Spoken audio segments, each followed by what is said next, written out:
नमस्कार, मैं हूं संजय शर्मा। आप देख रहे हैं 4 PM यूपी। गजब की राजनीति चल रही है बिहार में। कोई मानने को तैयार ही नहीं हो रहा है कि एग्जिट पोल सही है। सब मान रहे हैं कि वहां पे तो भारतीय जनता पार्टी तीसरे नंबर की पार्टी बन गई। सबसे बड़ी पार्टी के रूप में तेजस्वी यादव उभरेंगे। तो फिर एग्जिट पोल का खेल क्या है? क्या सट्टा मार्केट, शेयर बाजार या कुछ और? अभय दुबे जी से विस्तार से बातचीत की है। बहुत सारे राजनीति के पहलू खुलेंगे। मोदी जी की कुर्सी को क्यों खतरा पैदा हो रहा है, ये भी इस बातचीत में है। चैनल को सब्सक्राइब करिए, ज्वाइन करिए। चलते हैं अभय दुबे जी के पास। 4 PM न्यूज नेटवर्क में स्वागत है अभय दुबे जी आपका। प्रधानमंत्री जी ने और गृह मंत्री जी ने कल 2 रोटी ज्यादा खाई होंगी गोदी मीडिया के एग्जिट पोल देखकर। लेकिन सोशल मीडिया पे जो बिहार के पोल्स आ रहे हैं वो बड़े चौंकाने वाले हैं। और एक एजेंसी ने तो और जबरदस्त पोल किया है जिसमें कहा गया है कि इंडिया गठबंधन को पूरी तरह से हर हालत में बहुमत मिलने जा रहा है। अब जब पोल की बात होती है तो हमें वो पार्लियामेंट के चुनाव का टाइम याद आता है। सारे गोदी मीडिया कह रहे थे कि अब की बार 350, 400, कुछ 400 से भी पार करा दे रहे थे। और नतीजा आया तो प्रधानमंत्री जी, भारतीय जनता पार्टी बहुमत से भी दूर रह गई। नीतीश और चंद्रबाबू नायडू की बैसाखी भी चल रही है। लेकिन एक बड़ा खेल और हुआ था। वो बड़ा खेल हुआ था कि शेयर मार्केट बहुत बुरी तरह से बढ़ा था। और जब नतीजा आया तो धड़ाम से गिरा था। पता चला कि इन एग्जिट पोल के पीछे भी सटोरियों और शेयर मार्केट के कुछ बड़े ब्रोकर का हाथ था। ऐसे आरोप लगे कि लाखों करोड़ का बारह न्यारा हो गया।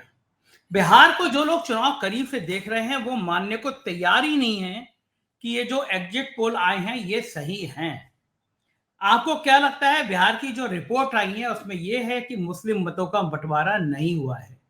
पिछड़ों का बहुत बड़ा वोट तेजस्वी को गया है। तो ये जो प्रचंड बहुमत दिखा रहे हैं गोदी मीडिया वाले चैनल, क्या ये सही है? और आदमी को क्या इससे एक लाइन ले लेनी चाहिए कि हाँ सरकार बननी है, या कुछ और खेल लग रहा है आपको? देखिए, मैं थोड़ा तेजस्वी यादव के बारे में और महागठबंधन के बारे में आपने जो कहा है, मैं उससे अलग हट के कुछ अपनी बात पेश करूंगा। मेरा फोकस एनडीए पे होगा कि एनडीए के भीतर क्या हो रहा था। उससे तय बहुत सी बातें तय हो जाएंगी। जो सवाल आप उठा रहे हैं उनके जवाब कमोबेश मिल जाएंगे। देखिए, एनडीए अगर एकजुट गठजोड़ के तौर पर संघर्ष करता, अगर भाजपा के वोट नीतीश कुमार को जाते, नीतीश कुमार के वोट भाजपा को जाते, नीतीश और भाजपा के वोट लोजपा को जाते, लोजपा के वोट इन दोनों को जाते, मांझी के वोट भी सही तरीके से वितरित होते, उपेंद्र कुशवाहा के वोट भी सही तरीके से ट्रांसफर होते, तो मैं एक बार ये मान भी सकता था कि 2020 जैसा ही परिणाम होगा और एक बार फिर एनडीए की सरकार बन जाएगी। लेकिन मेरे पास पक्की जानकारी है। मैंने बिहार के वरिष्ठतम पत्रकारों जो दिन रात घूम रहे थे पूरे चुनाव में, उनसे बातचीत की है। वो लोग ना बीजेपी की तरफ है ना महागठबंधन की तरफ है। वो इस चक्कर में नहीं फंसते। वो जो दिखाई पड़ता है कमोवेश उसको कहते हैं। थोड़ा बहुत तो पक्ष हर व्यक्ति लेता है, लेकिन वो उसमें उनके आकलन में 10-15% उनका पक्ष होता है, बाकी जमीनी हकीकत होती है। इवन यहां तक हम लोग ज्यादा पक्षपात करते हैं, वो लोग कम पक्षपात करते हैं उसके मुकाबले। उसमें मुझे स्पष्ट रूप से पता चला है कि नीतीश कुमार ने इस चुनाव में एनडीए के अंदर बहुत बड़ी रिकवरी मारी है, जो चुनाव के आखिरी दौर में दिखाई भी पड़ने लगा था। एक भी व्यक्ति ऐसा नहीं मिलता। संदीप चौधरी 5 दिन वहां रह के आए, उनको एक व्यक्ति ऐसा नहीं मिला नीतीश कुमार की निंदा कर रहा हो, कह रहा हो इस बंदे को तो हटाना है। नीतीश के प्रति लोगों में आमतौर पर सम्मान की भावना देखी गई। ये एक इस चुनाव की बड़ी एक ऐसी हकीकत है, इसको स्वीकार कर लेना चाहिए। नीतीश कुमार ने बहुत बड़ी रिकवरी मारी है, और वो रिकवरी मारी है, उन्हें स्त्रियों के वोट भी अच्छी खासी मात्रा में मिले हैं, उन्हें अति पिछड़ों के वोट भी अच्छी खासी मात्रा में मिले हैं। लेकिन गोदी मीडिया के ही अगर इन एग्जिट पोल्स पे आप देखें तो उसमें पाएंगे आपके भाजपा पिछड़ रही है इनके अंदर। उन्होंने थोड़ा पिछड़ते हुए दिखाई है, लेकिन इनका एवरेज अगर आप देखेंगे तो भाजपा की सीटें कम होती हुई दिखाई दे रही है। दिक्कत यह है कि भाजपा काफी पिछड़ रही है, क्योंकि नीतीश कुमार के वोट जो हैं वो भाजपा को नहीं मिले हैं। अगर आप 20 साल से साथ-साथ सरकार में हैं और एक गठजोड़ में दोनों हैं, तो नीतीश के वोट भाजपा के होने चाहिए, भाजपा के वोट नीतीश के होने चाहिए। लोजपा के वोट इन दोनों को मिलने चाहिए, इन दोनों के वोट लोजपा को मिलने चाहिए। होना तो यही चाहिए। 100% ना सही, लेकिन 70-80% ट्रांसफर तो होने चाहिए। वो इस बार ट्रांसफर नहीं हुए हैं। देखिए, नीतीश के कार्यकर्ताओं में और नीतीश के मझोले दर्जे के नेताओं में एक नारा चल रहा था, वो था बीजेपी हाफ और लोजपा साफ। भारतीय जनता पार्टी को काट के आधा कर दो और लोक जनशक्ति पार्टी का कबाड़ा कर दो। ये नारा चल रहा था। लोक जनशक्ति पार्टी जिन्होंने पुराना हिसाब चुकता करना था 2020 का, और भाजपा से इस वाला हिसाब चुकता करना था कि बीजेपी वाले नीतीश कुमार को मुख्यमंत्री बनाने के लिए तैयार नहीं है। ये एक हकीकत है कि अमित शाह ने अपने एक भाषण में साफ तौर पे कहा था, अब की बार भाजपा सरकार, एनडीए सरकार भी नहीं, अब की बार भाजपा सरकार। उसके बाद में, उसी के बाद में जब उन्होंने, अमित शाह ने आखिरी दौर में ये कहा, उसी के बाद तो पटना में वो होर्डिंग लगे हैं, इसमें लिखा है कि 25 से 30 आपकी नीतीश, वरना वो होर्डिंग नहीं रखते उस तरीके से। तो वो होर्डिंग दरअसल अमित शाह के भाषण के जवाब में होर्डिंग लगे हैं। तो मेरा मानना यह है कि, और सबसे ज्यादा नुकसान भाजपा की सीटें कम होंगी, सबसे नुकसान लोक जनशक्ति पार्टी को होगा। जो बोया है चिराग पासवान ने, वो उनको काटना पड़ेगा। सबसे ज्यादा नुकसान उन पार्टी को होगा। लोग तो यहां तक कह रहे हैं कि उन्होंने लोकसभा में जितनी संख्या निकाली थी उतने एमएलए नहीं आएंगे, इतने उनके एमपी।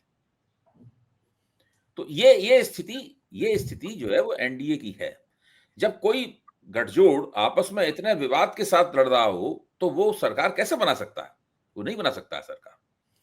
दूसरे, नीतीश कुमार के अच्छे परिणाम निकलने से कम ये गारंटी हो गई है कि नीतीश कुमार के एक बार फिर मुख्यमंत्री बनने का रास्ता साफ हो सकता है। इसलिए मैं कह रहा हूं कि यहां पे एक फैक्टर है, जिस फैक्टर पे हमें गौर करना पड़ेगा, वो है जन स्वराज पार्टी का। सवाल ये, जन स्वराज पार्टी का परफॉर्मेंस क्या है? अगर जन स्वराज पार्टी का परफॉर्मेंस ना कुछ किस्म का है, कोई खास परफॉर्मेंस नहीं है, कुछ खास वोट नहीं मिले हैं, तो छोड़ दीजिए फिर उसको आपको। लेकिन वो सीटें जीते ना जीते, अगर उन्हें कई निर्वाचन क्षेत्रों में अच्छे वोट अगर मिले हैं, उन्हें 10,000 15,000 वोट मिला है निर्वाचन क्षेत्रों में उन्हें, उनका क्लेम तो ये है कि 35 सीटों पे उन्हें बहुत बहुत वोट मिल रहा है, तो वो 35 सीटों में कम से कम वो बड़ी भारी टक्कर में, ये उनका दावा है। तो अगर उतना दावा उनका सही नहीं है, फिर भी अगर 8,000 से लेकर 12, 13, 15,000 वोट उन्हें मिल रहा है कुछ सीटों पे, तो वो जीत हार का बहुत बड़ा कारण बनेंगे। और उससे क्या वेरिएशन पैदा होगा नतीजों में, नतीजे किस दिशा में जाएंगे, इसके बारे में अभी कहना मुश्किल है। मुख्य तौर पर मैं अपने इस आकलन पे बिल्कुल दृढ़ हूं कि नंबर 1 पर तेजस्वी यादव रहेंगे सबसे बड़ी पार्टी के रूप में, नंबर 2 पर एक पार्टी के तौर पर नीतीश कुमार रहेंगे, और भारतीय जनता पार्टी तीसरे नंबर पर चली जाएगी। ये इस चुनाव की मोटी मोटी तस्वीर है जो निकलकर सामने आ रही है। जहां तक एग्जिट पोल का सवाल है, जो गोदी मीडिया पे एग्जिट पोल दिखाए गए हैं और जो सोशल मीडिया पे एग्जिट पोल दिखाए गए हैं, दोनों में जमीन आसमान का फर्क है। और ये इन चुनाव के नतीजों से तय होगा कि अगर गोदी मीडिया के एग्जिट पोल मुंह के बल गिरे, तो मुझे लगता है कि गोदी मीडिया के लिए एक बहुत बड़ा झटका होगा। इस झटके से ये लोग उबर नहीं पाएंगे। जो 2024 में झटका लगा था, उससे भी बड़ा झटका होगा ये। हाँ, क्योंकि 2024 में तो हमने देखा प्रदीप गुप्ता फपक के रो रहे थे आज तक पे कि भाई ये तो मैं धोखा हो गया, गलती हो गई, और मतलब अजय जी, मैंने सुना है कि प्रदीप जी ने कहीं ये कहा है, मैंने किसी थर्ड पार्टी से सुना है, प्रदीप जी के खुद मुंह से नहीं सुना है, कि बिहार चुनाव में सबसे ज्यादा कोई महत्वपूर्ण मुद्दा था तो वो बेरोजगारी और पलायन था। बताइए, ये कहा है उन्होंने। अब अगर ये मुद्दा था तो फिर कहां से एनडीए की सरकार आ जाएगी? कहां से, अगर इतना बड़ा मुद्दा। और बाकी में हमारे क्षितिज कांत और अभिषेक, 2 लोग लगातार टीम वहां काम कर रही थी, उन दोनों ने भी कहा कि बेरोजगारी एक बहुत बड़ा मुद्दा है। लेकिन अब अगर ये स्थिति बन रही है, तो जो भारतीय जनता पार्टी की कोशिश थी, किसी भी तरह चाहे नीतीश से 1 सीट ज्यादा आ जाए तो फिर मुख्यमंत्री नीतीश को ना बनाना पड़े। इसीलिए जो अमित शाह ने कहा कि पहले विधायक दल की बैठक होगी, उसके बाद तय होगा, अरे वो सब कहानी तो मुझे फ्लॉप होती हुई नजर आ रही है। अब तो बीजेपी कोई भी नहीं कहता। अगर एनडीए सरकार बनाने की स्थिति में हुआ तो भाजपा वाले खुद जाएंगे नीतीश कुमार के पास, चलिए मुख्यमंत्री कुर्सी आपका इंतजार कर रही है। अच्छा, अगर मान लीजिए करारी टक्कर है, अगर त्रिशंकु विधानसभा हो गई तो फिर तेजस्वी के साथ मिलकर सरकार बन जाएगी। तो इस वक्त मैं कहूंगा कि नीतीश के दोनों हाथों में लड्डू है। हाँ, मतलब वो जो है बारात तैयार है, लेकिन दूल्हा कौन होगा ये अभी तय नहीं है। कि या मैं कहूँ छोटे दूल्हे का भाई कौन होगा ये तय नहीं है। दूल्हे का भाई बीजेपी होगी या दूल्हे का भाई तेजस्वी होगा ये तय नहीं है। मुझे लगता है सबसे ज्यादा लाभ इस चुनाव में नीतीश कुमार को ही हुआ है। नीतीश कुमार को हुआ है। तो यानी पैसे डाले 10,000 बीजेपी ने और फायदा हो गया नीतीश को, बेगानी शादी में अब्दुल्ला दीवाना हो गया। एक बात और बताइए, इस राजनीति के अब लंबे अर्थ पे चलते हैं। प्रधानमंत्री मोदी की बाद में सभाएं कम की गई, एक सभा तो शायद कैंसिल भी की गई उनकी। तो क्या अब इस चुनाव में अगर यही नतीजे निकलते हैं, भाजपा तीसरे नंबर पर निकलती है, तो संघ ये अब साफ साफ कहेगा कि अब आपके अंदर वोट जुटाने की क्षमता खत्म हो गई। ऑपरेशन सिंदूर का नाम भी आप ले आए, झूठे वादे भी ले आए, तमंचे कट्टे सब ले आए चुनाव में, लेकिन चला नहीं। यानी मोदी के नाम पर अब वोट मिलना बंद हो गए। देखिए, ये संदेश तो जाना बिल्कुल तय है। एनडीए की सरकार बन जाए तब भी ये संदेश जाएगा कि भारतीय जनता पार्टी की स्थिति, बिहार में स्थिति अच्छी नहीं है। नरेंद्र मोदी ने इतना प्रचार किया, अमित शाह ने अपनी तथाकथित चाणक्य नीति इतनी लगाई, लेकिन उसका क्या नतीजा निकला, ये संदेश तो जाना बिल्कुल तय है। और दूसरे, ऑपरेशन सिंदूर तो भारतीय जनता पार्टी के हलक में अटक गया है।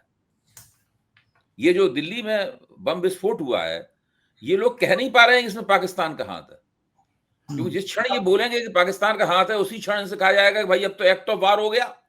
उन्होंने कहा था, उन्होंने कहा था तो एक्ट ऑफ वार हो गया, अब कुछ करो। एक्ट ऑफ, आपके खिलाफ भारत में हमला कर दिया है पाकिस्तान ने। हाँ, है, पाकिस्तान ने अपने आतंकवादी एजेंटों के जरिए जो पुलवामा से लेकर फरीदाबाद तक फैले हुए थे, आपने हमला कर दिया। और उन्होंने लाल किले के सामने फिदायीन हमला किया। आपने क्या किया, आप बताइए। तो गोदी मीडिया के बड़े बड़े टैंकर जो चीख कर पाकिस्तान को गरियाते थे, उनके मुंह से निकल नहीं रहा था उस दिन कि ये पाकिस्तान का इसमें हाथ हो सकता है, क्योंकि उनको इंस्ट्रक्शंस थे कि पाकिस्तान का नाम मत लेना। फिर बाद में मेरे ख्याल से इन लोगों ने अपनी नीति बदली और बाद में फिर ये अनऑफिशियली, अनधिकृत रूप से पाकिस्तान का नाम लेने लगे। लेकिन सरकार की तरफ से अभी तक ये नहीं आया है कि पाकिस्तान ने टेरर फंडिंग की थी, पाकिस्तान में योजना बनी थी। ये तो सब, ये सारी मीडिया में बातें चल रही हैं। सरकार ने अधिकृत बयान नहीं दिया है अभी तक। ये अबे जी, मुंबई में हमला हुआ था, गृह मंत्री ने कपड़े बदल लिए थे, तो गुजरात के मुख्यमंत्री नरेंद्र मोदी भागे भागे मुंबई पहुंचे थे और लाइन लगा दी थी आरोपों की, और गृह मंत्री को इस्तीफा देना पड़ा था। दिल्ली के दिल में, लाल किले के अंदर सामने इतना बड़ा बम विस्फोट हो गया, अभी तक कुछ पता नहीं चला कि गृह मंत्री का इस्तीफा नहीं होना चाहिए। गृह मंत्री का इस्तीफा तो पहलगाम की घटना के बाद नहीं होना चाहिए था। गृह मंत्री का इस्तीफा पहलगाम की घटना के बाद हो जाना चाहिए था। वो छोटी मोटी घटना थोड़ी ना थी। जिस घटना को आपने एक्ट ऑफ वार करार दिया, इसके बाद पाकिस्तान से 4 दिन तक युद्ध भी हुआ भारत का, है? आप सोचिए। तो फिर उसके बाद आपको गृह मंत्री का इस्तीफा नहीं होना चाहिए। अगर गृह मंत्री ने अपना काम जिम्मेदारी से किया होता तो पाकिस्तान पहलगाम नहीं कर पाता। अगर गृह मंत्री ने अपना काम जिम्मेदारी से किया होता तो वो लाल किले वाली घटना नहीं होती। अगर गृह मंत्री ने अपना काम जिम्मेदारी से किया होता तो जम्मू कश्मीर की पुलिस ने जो भंडाफोड़ किया है, उसकी खबर का उसने जो केस दिया था, हरियाणा पुलिस ठीक से उसका संज्ञान लेती। हरियाणा पुलिस ने तो FIR तक दर्ज नहीं की। जो इनकी सब सारे के सारे सुरक्षा विशेषज्ञ कह रहे हैं, उनको छोड़ के जो कि सरकार के प्यादे हैं, सारे के सारे लोग ये कह रहे हैं कि हमारा जो सुरक्षा तंत्र है, हमारा जो जासूसी तंत्र है, वो तो किसी काम का नहीं है, वो पूरी तरह ध्वस्त हो चुका है। और इसकी जिम्मेदारी किसकी है? इसकी जिम्मेदारी सिर्फ एक व्यक्ति की है, भारत के गृह मंत्री अमित भाई शाह की जिम्मेदारी है ये।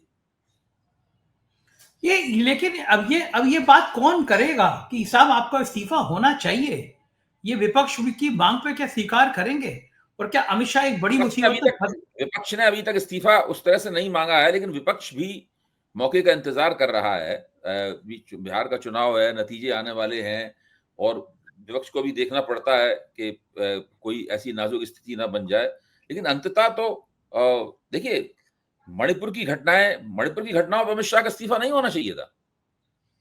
अमित शाह तो एक ऐसे मंत्री हैं, इनका कम से कम आधा दर्जन बार इस्तीफा हो जाना चाहिए था देश में। अभी कम से कम अमित शाह को प्रस्ताव तो रखना चाहिए था अपनी तरफ से कि भाई, गृह मंत्री के तौर पे मैं ठीक काम नहीं कर पा रहा हूं, बहुत गड़बड़ियां हुई हैं मेरे काम में, मैं प्रस्ताव करता हूं कि मैं पेशकश करता हूं इस्तीफे की। बाद में प्रधानमंत्री खुद कहते हैं कि नहीं आप काम कीजिए, तो बात दूसरी थी, लेकिन उन्हें पेशकश तो करनी चाहिए थी।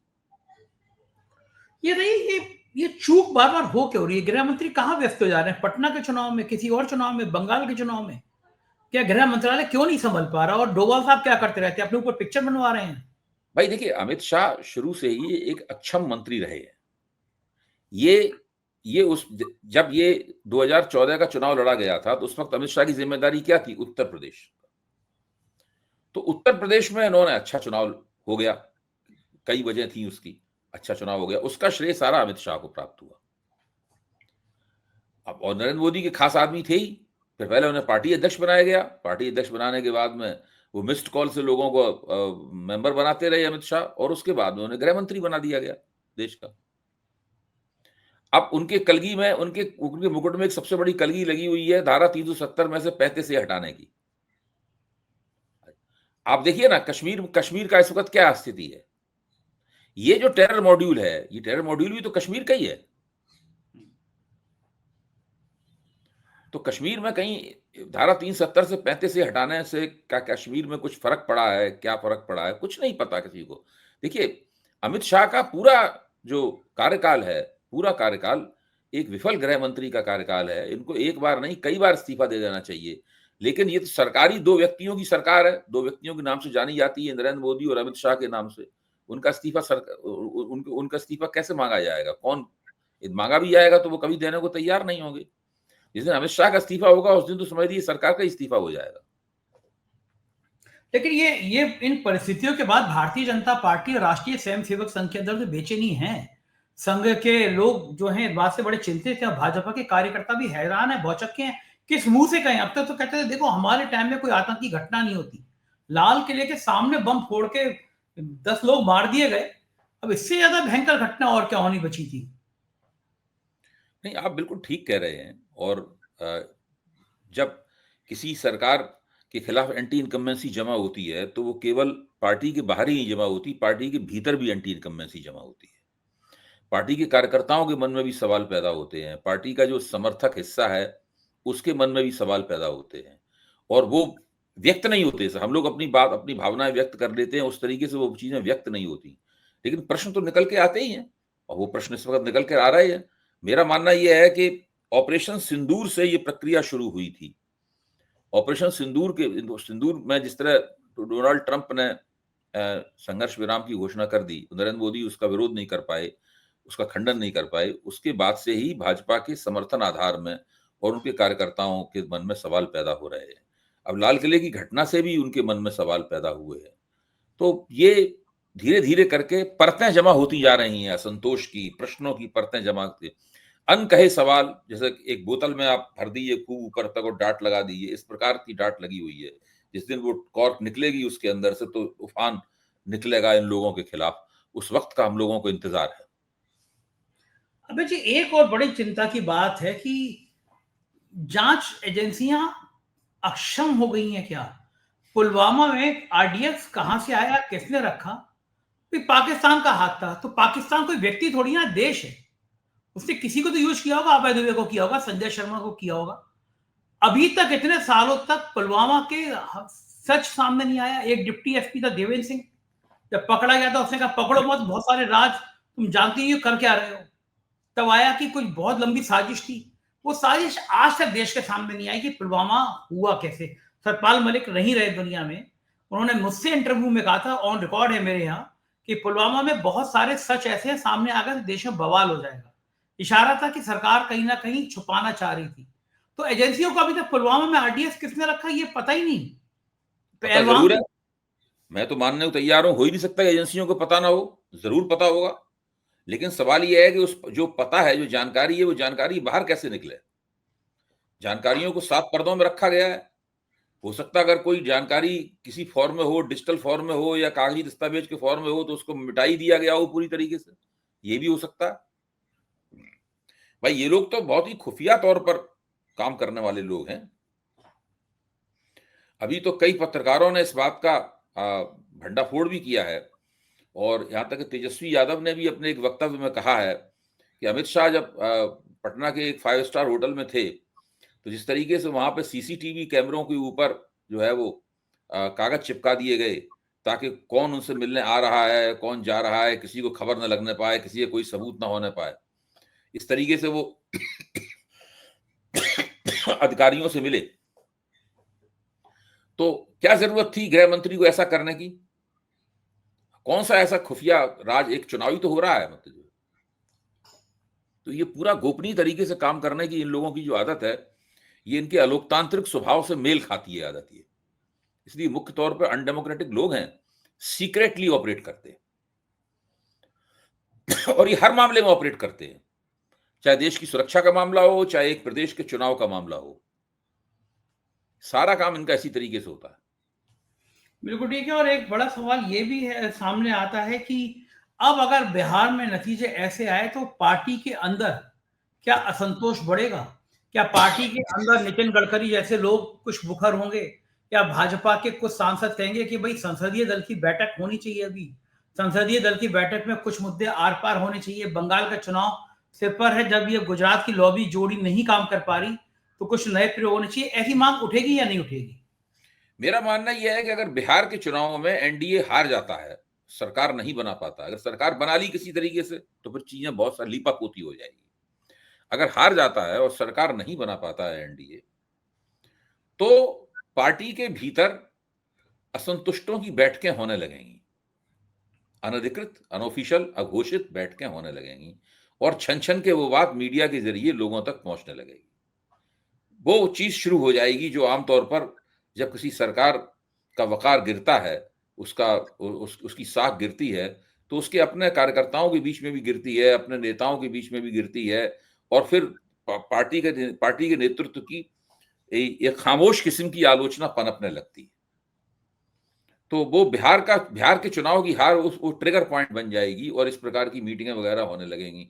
उसमें फिर कौन कौन भाग लेगा, नितिन गडकरी भाग लेंगे कि नहीं लेंगे, उसमें राजनाथ सिंह जी भाग लेंगे कि नहीं लेंगे, क्या होगा क्या नहीं होगा, ये सब बातें निकल के आएंगी। एक आखिरी सवाल, आखिर मोदी जी का ब्रांड, मोदी जी का जादू इतनी तेजी से कम क्यों हो गया? कारण क्या है इसका? देखिए, वैसे भी 10 वर्ष के शासनकाल के बाद में अच्छे अच्छे नेताओं की कलई खुल के सामने आ जाती है। मोदी जी की कलई, मोदी जी थोड़े खुशकिस्मत थे, उनकी कलई तो पहले 5 साल बाद ही खुल गई थी। मैं समझता हूं कि वो 2019 में ही एक बड़े ही विपरीत किस्म के चुनाव का सामना करने जा रहे थे। वो तो अगर पुलवामा वाली घटना नहीं होती और बालाकोट वाली स्ट्राइक का इस तरीके से प्रचार करके इनको लाभ नहीं हुआ होता, तो उसी वक्त ये गठजोड़ सरकार में आ जाते, बहुमत खो देते। लेकिन उसमें उन्हें पहले से भी 2014 से भी ज्यादा सीटें मिल गई, तो उस चक्कर में क्या हुआ कि 5 साल इनको और मिल गए। तो मोदी जी की कलई, मोदी जी की एक प्रशासक के तौर पर, गवर्नेंस दे सकने वाले नेता के तौर पर मोदी जी कलई खुल गई थी। राष्ट्रीय स्वयंसेवक संघ भी इनसे खुश नहीं था। लेकिन अब वो एक इस तरह की घटना हो गई, उस घटना ने मोदी जी को बचा लिया। और उसके बाद देखिए आप, 2019 की जीत के बाद में मोदी जी ने कितनी कोशिश की कि वो 2014 वाली स्थिति में पहुंच जाएं जब वो चुन के आए थे। राम मंदिर की प्राण प्रतिष्ठा हुई, उन्होंने जगह जगह जाकर मंदिरों की प्राण प्रतिष्ठा की, कल्की धाम की प्राण प्रतिष्ठा की, और वहां पे अबू धाबी में गए मंदिरों की प्राण प्रतिष्ठा की, नॉन बायोलॉजिकल बनने की कोशिश की, और जो काम आमतौर पर राजनेता नहीं करते हैं वो सारे काम मोदी जी ने करने की कोशिश की। लेकिन कुछ नहीं हुआ, मोदी जी की साख गिरती ही चली गई। वो तो तिकड़म करके उन्होंने अगर 76 सीटों पर फर्जीवाड़ा न किया होता तो इस वक्त मोदी जी के पास 164 सीटें होती। जाहिर है वो प्रधानमंत्री नहीं होते। बहुत बहुत शुक्रिया अभय जी, आपने मुझे इतना समय दिया, बातचीत की, धन्यवाद। ये थे अभय दुबे जी। पूरी बातचीत आपने सुनी, कैसी रही बातचीत बताइएगा जरूर। शुक्रिया, थैंक यू।